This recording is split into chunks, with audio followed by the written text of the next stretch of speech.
ओम शिवाय नमस्तुभ्यम। हर हर महादेव। जय शिव शंकर।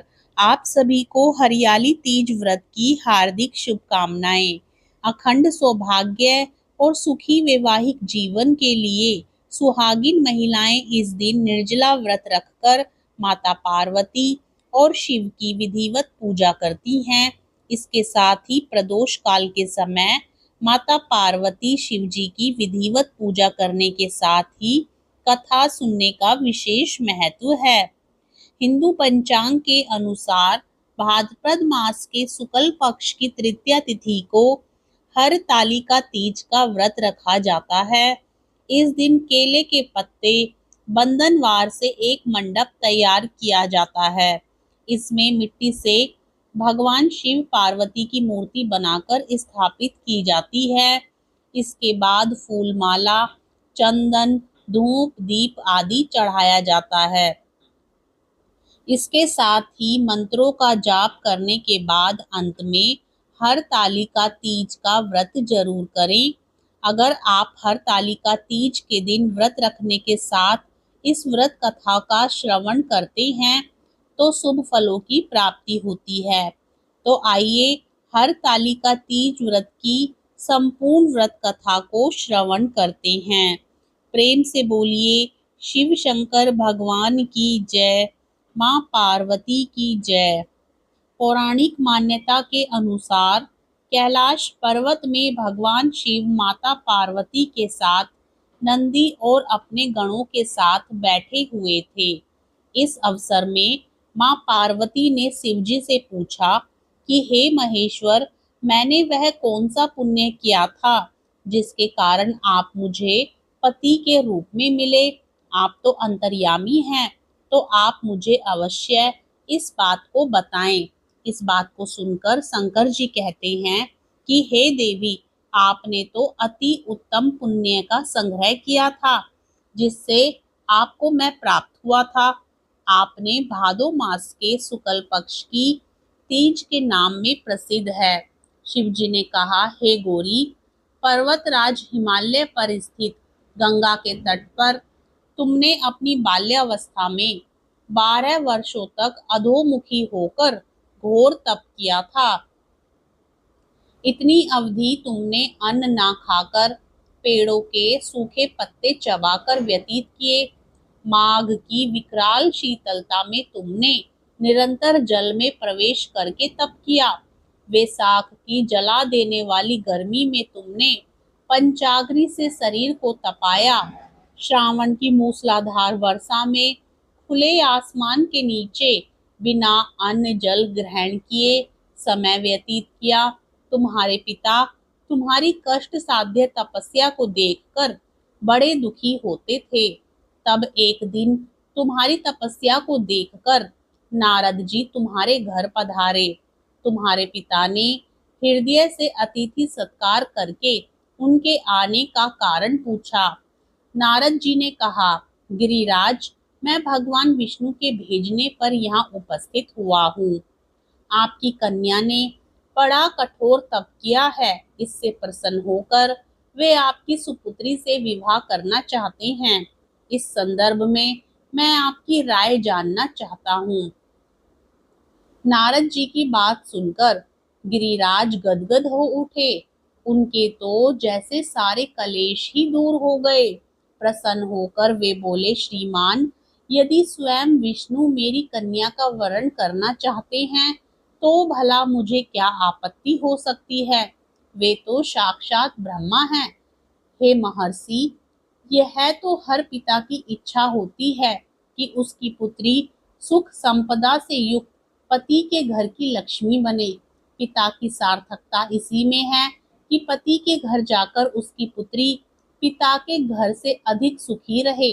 तुम्हारे पिता की स्वीकृति पाकर नारद जी विष्णु के पास गए और उनसे तुम्हारे ब्याह के निश्चित होने का समाचार सुनाया।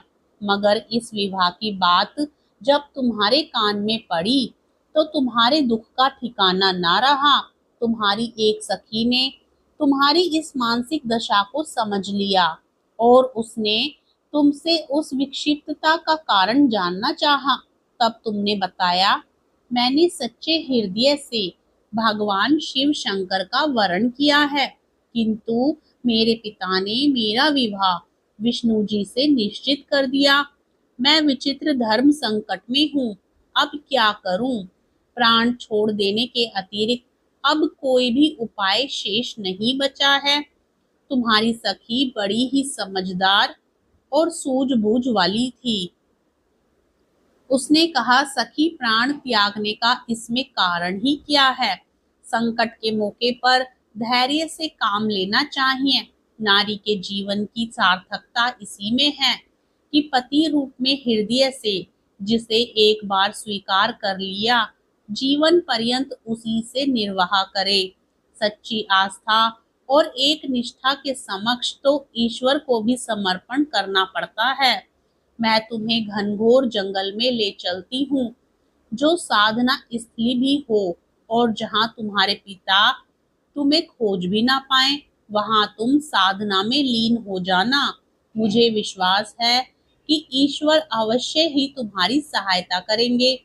तुमने ऐसा ही किया। तुम्हारे पिता तुम्हें घर पर ना पाकर बड़े दुखी तथा चिंतित हुए। वे सोचने लगे कि तुम जाने कहाँ चली गई। मैं विष्णु जी से उसका विवाह करने का प्रण कर चुका हूँ। यदि भगवान विष्णु बारात लेकर आ गए और कन्या घर पर ना हुई तो बड़ा अपमान होगा। मैं तो कहीं मुंह दिखाने के योग्य भी नहीं रहूंगा। यही सब सोचकर गिरिराज ने जोर शोर से तुम्हारी खोज शुरू करवा दी। इधर तुम्हारी खोज होती रही और उधर तुम अपनी सखी के साथ नदी के तट पर एक गुफा में मेरी आराधना में लीन थी। भाद्रपद शुक्ल तृतीया को हस्त नक्षत्र था। उस दिन तुमने रेत के शिवलिंग का निर्माण करके व्रत किया। रात भर मेरी स्तुति के गीत गाकर जागी। तुम्हारी इस कष्ट साध्य तपस्या के प्रभाव से मेरा आसन डोलने लगा। मेरी समाधि टूट गई। मैं तुरंत तुम्हारे समक्ष जा पहुंचा और तुम्हारी तपस्या से प्रसन्न होकर तुमसे वर मांगने के लिए कहा। तब अपनी तपस्या के फलस्वरूप मुझे अपने समक्ष पाकर तुमने कहा, मैं हृदय से आपको पति के रूप में वरण कर चुकी हूँ। यदि आप सचमुच मेरी तपस्या से प्रसन्न होकर आप यहाँ पधारे हैं तो मुझे अपनी अर्धांगिनी के रूप में स्वीकार कर लीजिए। तब मैं तथास्तु कहकर कैलाश पर्वत पर लौट आया। प्रातः होते ही तुमने पूजा की समस्त सामग्री को नदी में प्रवाहित करके अपनी सहेली सहित व्रत का पारणा किया। उसी समय अपने मित्र बंधु व दरबारियों सहित गिरिराज तुम्हें खोजते खोजते वहां आ पहुंचे और तुम्हारी इस कष्ट साध्य तपस्या का कारण तथा उद्देश्य पूछा।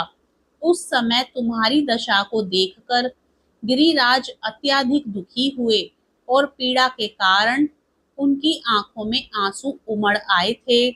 तुमने उनके आंसू पोंछते हुए विनम्र स्वर में कहा, पिताजी, मैंने अपने जीवन का अधिकांश समय कठोर तपस्या में बिताया है। मेरी इस तपस्या का उद्देश्य केवल यही था कि मैं महादेव को पति के रूप में पाना चाहती थी। आज मैं अपनी तपस्या की कसौटी पर खरी उतर चुकी हूँ।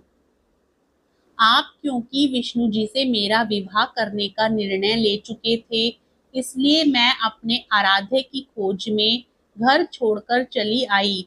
अब मैं आपके साथ इसी शर्त पर घर जाऊंगी कि आप मेरा विवाह विष्णु जी से ना करके महादेव जी से करेंगे। गिरिराज मान गए और तुम्हें घर ले गए। कुछ समय के पश्चात शास्त्रोक्त विधि विधान पूर्वक उन्होंने हम दोनों का विवाह सूत्र में बांध दिया। हे पार्वती, भाद्रपद की शुक्ल तृतीया को तुमने मेरी आराधना करके जो व्रत किया था, उसी के फलस्वरूप मेरा तुमसे विवाह हो सका। इसका महत्व यह है कि मैं इस व्रत को करने वाली कुंवारियों को मनोवांछित फल देता हूँ। इसलिए सौभाग्य की इच्छा करने वाली प्रत्येक युवती को और साथ ही शादीशुदा स्त्रियों को भी यह व्रत सौभाग्यशाली बनाता है। यह व्रत पूरी एक निष्ठा तथा आस्था से करना चाहिए। प्रेम से बोलिए शिव शंकर भगवान की जय, माता पार्वती की जय।